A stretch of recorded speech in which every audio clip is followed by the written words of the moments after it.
Bom, boa noite, gente. Meu nome é Thais Araújo. E, dando continuação à nossa capacitação continuada em leitura de artigo, mas continuando no tema que Davi trouxe, né, a gente vai analisar esse tema, mas abordando como identificar esses desenhos de estudo na leitura de um artigo científico. Bom, os objetivos dessa apresentação são quatro. Sintetizar as características dos tipos de estudo, aprender a identificar os desenhos de estudo enquanto eu estou lendo o artigo, discutir os níveis de evidência de cada tipo de estudo e falar um pouquinho sobre as críticas à pirâmide de evidência, né, que a gente tem. E, por último, observar as situações mais adequadas para utilizar cada delineamento de estudo.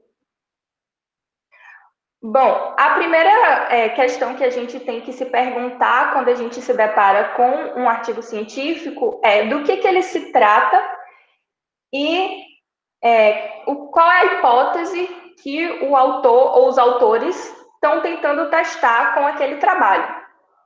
Então, primordialmente, a gente vai encontrar essas informações no título do artigo, e muitas vezes acabam trazendo já a pergunta de pesquisa e às vezes também acabam trazendo já o próprio desenho de estudo que foi escolhido para fazer aquela pesquisa. Então, um exemplo disso seria a utilização de coberturas de ácido hialurônico para o tratamento de queimaduras. 2 pontos, uma revisão sistemática. Então, ele já está dizendo aí de cara qual foi o tipo de estudo que ele utilizou. Posteriormente, a gente tem o resumo, ou em inglês o abstract, que ele traz informações gerais sobre a temática daquele estudo e ele traz também a hipótese que está sendo testada naquele artigo. Logo após o resumo, a gente vai encontrar as palavras-chave que resumem, né, de forma bem objetiva e clara mesmo, qual a temática central daquele estudo que você está lendo. E, por último, a gente tem a metodologia, que é o local onde, principalmente, a gente vai encontrar qual foi o delineamento de estudo utilizado para fazer aquela pesquisa. E ele deve trazer também como foi planejado e como foi executado aquela pesquisa. Lembrando que essas sessões, elas não são necessariamente a ordem que se deve ler um artigo e também não são as únicas sessões que são importantes de serem lidas. Elas trazem mais qual a temática do artigo e são mais úteis para a gente identificar qual o delineamento de estudo que aquele artigo está trazendo.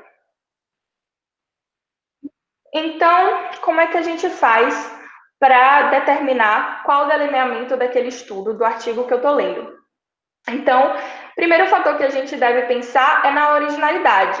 Então, esse trabalho, ele é primário, ou seja, ele foi o gerador dos dados que ele está apresentando, ou ele é um artigo secundário, que fez uma análise em cima de dados que foram coletados previamente com um outro tipo de estudo. O segundo fator que a gente deve pensar é a interferência do pesquisador no estudo, né? Então, é um estudo observacional em que o pesquisador ele não introduziu nenhum tipo de intervenção e realizou apenas a observação mesmo e a descrição daquela doença ou daquela manifestação, ou é um estudo interventivo, em que o pesquisador ele aplica uma intervenção naquela amostra e aí, posteriormente, ele vai verificar o que aquela intervenção causou naqueles pacientes. O terceiro fator é o segmento. Então, a pesquisa ela pode ocorrer de forma longitudinal, em que a gente vai coletando dados durante um período de tempo, e essas são propriamente as pesquisas que a gente chama pesquisa de segmento, ou ela pode ser uma pesquisa transversal, que faz análise de um determinado ponto do tempo de forma a analisar só aquele ponto e aquela determinada população. Um outro fator que a gente deve pensar é a direção temporal que aquele estudo ele tomou. Então, os dados podem ter sido coletados de forma prospectiva, ou seja, eu estabeleci um momento do tempo para começar aquela análise e fui junto com o fluxo do tempo coletando esses dados até chegar ao desfecho, ou ele pode ser retrospectivo. Então, eu faço essa análise com dados coletados, dados que foram gerados no passado, de forma a montar uma linha do tempo e esse desfecho. E por último, a gente deve pensar, se perguntar, qual o perfil de avaliação epidemiológico daquele estudo que eu estou lendo. Então, ele é descritivo, ele meramente me dá informações, descreve mesmo uma situação, uma condição, ou ele faz uma análise trazendo correlações e trazendo outras variáveis aí de forma analítica. Bom, aqui eu trago a clássica pirâmide de evidência. E, classicamente, né, a gente tem a revisão sistemática e com a meta-análise no topo da pirâmide. Abaixo dela, o ensaio clínico randomizado. E, na base da pirâmide, os estudos observacionais, que foi o tema da sessão de hoje, né? Então, essa pirâmide ela tem sido bastante criticada, porque, na verdade, a gente precisa, tem sido trazido, né, que a gente precisa olhar para ela de uma forma mais dinâmica e usar o senso crítico para determinar a qualidade com que cada tipo de estudo foi aplicado. Porque, por exemplo, um estudo observacional do tipo, por exemplo, uma coorte bem estabelecida e bem executada, ela vai acabar tendo uma confiabilidade e, consequentemente, um nível de evidência maior do que um ensaio clínico que tenha sido realizado de maneira errada ou aplicado para uma questão inadequada a ele. Então, como é que eu sei que o tipo de estudo abordado ali naquele artigo, ele foi adequado para abordar aquela questão? Então, primeiro, a gente tem que entender se aquele tipo de estudo ele foi cabível ali para responder aquela pergunta de pesquisa. E, segundo, a gente tem que avaliar se ele é suficiente para gerar dados que entregue as variáveis que o pesquisador ele está buscando com aquele estudo. E daí, né, a gente avalia se o desenho ele foi adequado. Então, a gente vai avaliar agora a adequação, né, de cada tipo de estudo, um por um, digamos assim. Então, o primeiro tipo que eu trouxe é o relato de caso. Então, como é que eu sei que um relato de caso ele foi adequado para uma situação? Ele está descrevendo ali um quadro clínico de uma manifestação atípica, uma doença nova, como foi falado, ou ele está descrevendo uma reação adversa incomum a um tratamento, ou uma condição particular, algo que não é esperado naquele momento ou naquela população. Se sim, o relato de caso ele é adequado para fazer essa descrição. Mas, por exemplo, se eu estiver tentando determinar a etiologia, ou seja, a causa de uma doença ou de uma manifestação, ele não vai servir para fornecer esse tipo de informação. Posteriormente, nós temos os estudos de corte transversal. Ele faz a coleta, uma característica, né, principal dos estudos de corte transversal é que ele faz a coleta sobre a exposição e o desfecho no mesmo momento do tempo. Como o Davi falou, né, ele faz uma foto do momento. Então, ele serve para fazer uma análise melhor de prevalência.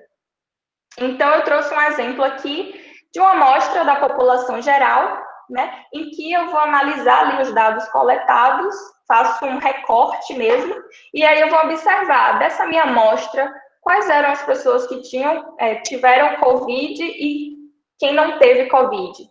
Então, é uma análise daquele momento naquela população. Professor, em que situações o corte transversal ele é o estudo ideal para a gente fazer? Ele é o desenho ideal.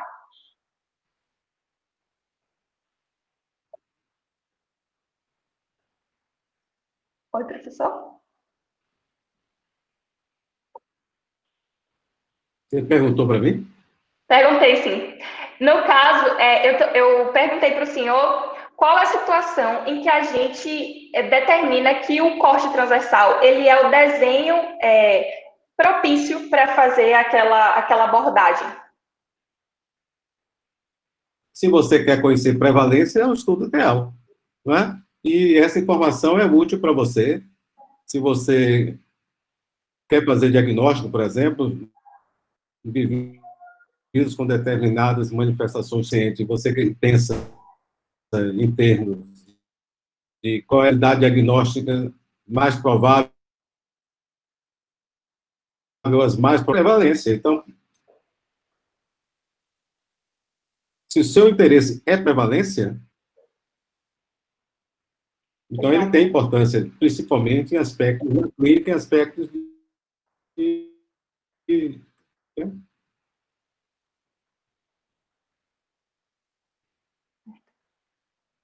Pronto. Perfeito. Então, Seria outras razões, por exemplo. Quer dizer, a prevalência da doença em uma determinada população, além da clínica, é importante para o gestor, quer dizer, para medidas de saúde pública, você precisa de ter unidade de saúde com característica de atender esse tipo de doente. Ou você fazer determinados aconselhamentos para a população relacionados à doença naquela população. Então, ela é útil para planejamento no sistema de saúde. Perfeito, contexto epidemiológico, né? Isso. Maravilha, obrigada. Então, continuando, o próximo desenho de estudo que eu trouxe é o de caso controle, né? Davi já explicou bastante para vocês. E os estudos de caso controle, eles fazem uma análise retrospectiva em busca da exposição, que seria o fator de risco para o desenvolvimento de determinada doença, né? De determinada condição. Então, eles são adequados quando há uma possibilidade de comparação entre os dois grupos, que vai ser o grupo dos casos e o grupo controle. E também quando eu já tenho esses casos, né, essas doenças estabelecidas, que eu vou analisar já do desfecho para encontrar a exposição, né? Então, eu trouxe o exemplo clássico, né, em que eu pego a população geral, né? E aí eu vou analisar entre os casos de pessoas que têm câncer de pulmão e as pessoas que não têm câncer de pulmão, pessoas saudáveis, e aí eu vou analisar retrospectivamente quais delas com câncer de pulmão eram tabagistas e quais não eram tabagistas, e entre os saudáveis também, quais eram tabagistas e quais não eram tabagistas. Então, eu vou aí conseguir determinar a exposição, né, o nível de exposição de cada grupo, e aí eu consigo fazer uma relação de exposição e desfecho. Ele é bastante útil em condições raras, porque eu já encontro aquelas pessoas, né, aquela amostra de pessoas com a condição estabelecida, e ele também pode ser uma opção de determinar a causalidade, a etiologia, né, daquela doença. Os estudos mais melhores para isso, né, seriam os estudos, os ensaios clínicos randomizados, mas como o professor falou, não seria ético fazer exposição com pessoas saudáveis para ver se elas vão desenvolver a doença ou não.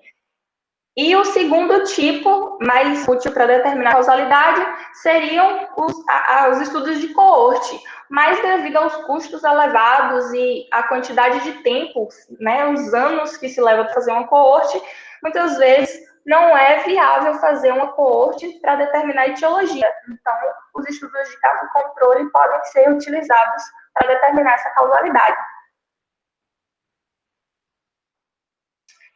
Então, nós temos os estudos de coorte, né? E eles têm uma característica diferente dos estudos anteriores que eu citei, porque os estudos de coorte, eles partem da exposição e vão em direção ao desfecho.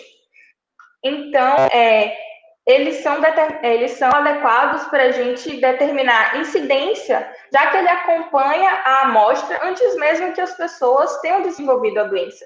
Então, ele pega as pessoas saudáveis e vão acompanhar, elas estão sujeitas a uma exposição, né? Pessoas saudáveis sujeitas a uma determinada exposição, eu vou acompanhando durante o tempo para ver quem desenvolve o desfecho e quem não desenvolve. Então, novamente, eu trouxe esse exemplo clássico, né, que foi, inclusive, a primeira coorte realizada, que pegou uma parcela da população geral de tabagistas e não tabagistas, e aí ele avaliou posteriormente, entre os tabagistas, quantos desenvolveram câncer de pulmão e quantos não desenvolveram, e entre os não tabagistas, quantos desenvolveram câncer de pulmão e quantos não desenvolveram.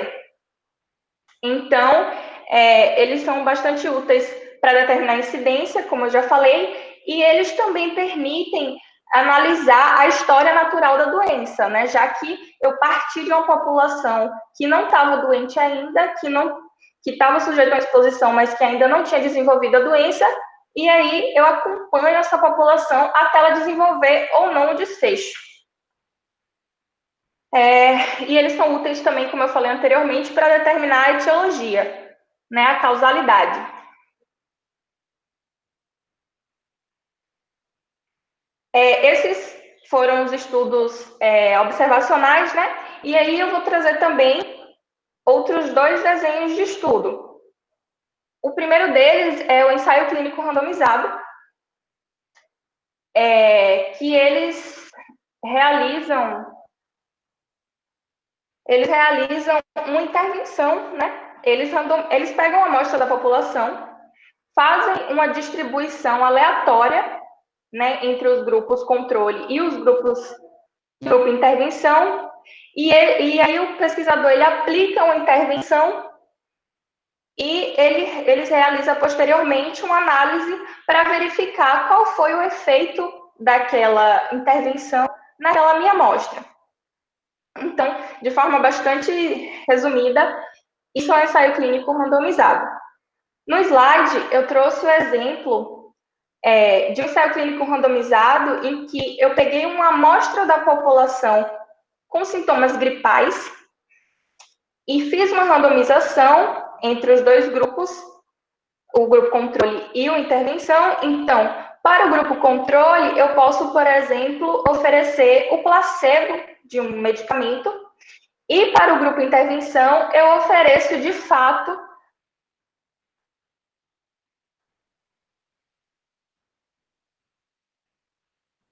então, posteriormente, eu vou realizar uma análise para verificar do grupo controle, né, que recebeu o placebo, por exemplo, quem continuou com sintomas gripais e quem reduziu os sintomas ou se curou da gripe, e no grupo intervenção, em que eu, de fato, apliquei a medicação ativa, quem ficou com sintomas gripais e quem se curou deles ou teve uma melhora no seu quadro.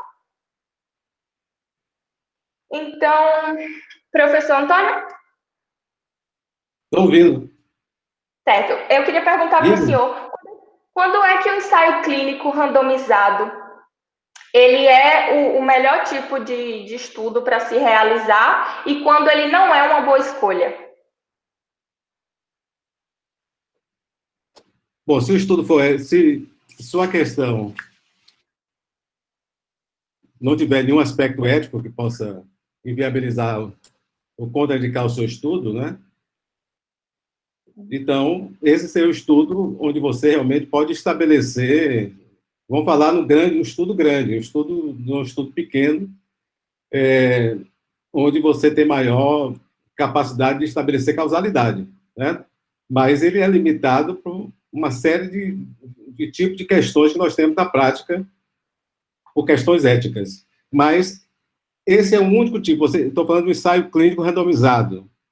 O ensaio clínico randomizado é o único desenho de estudo, um único, se ele for um estudo grande, que você pode se sentir mais acreditando que você teve capacidade de evitar ou reduzir confundimento por variáveis desconhecidas.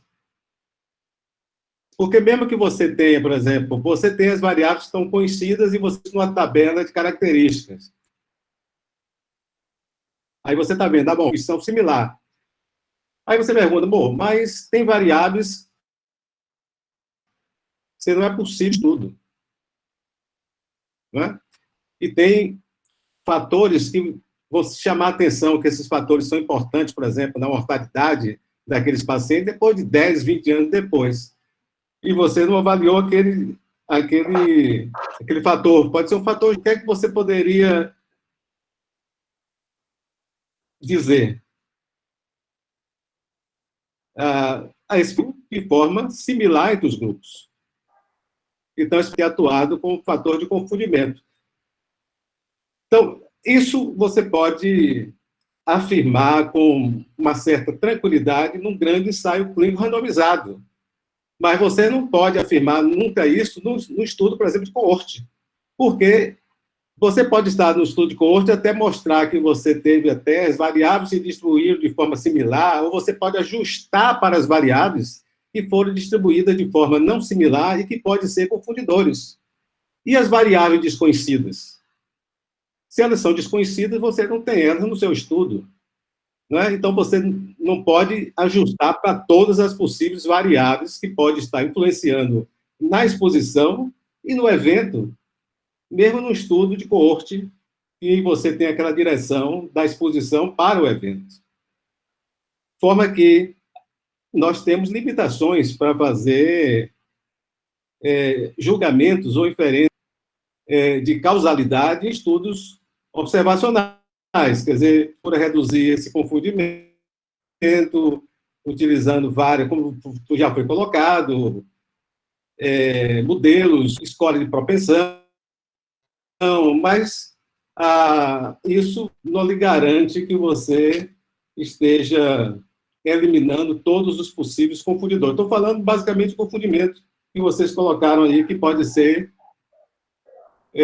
inclusive na análise dos dados, você pode lidar com confundimentos. É um viés, mas é um viés quando você não ajusta adequadamente. Se você faz um ajuste adequado, você de confundimento.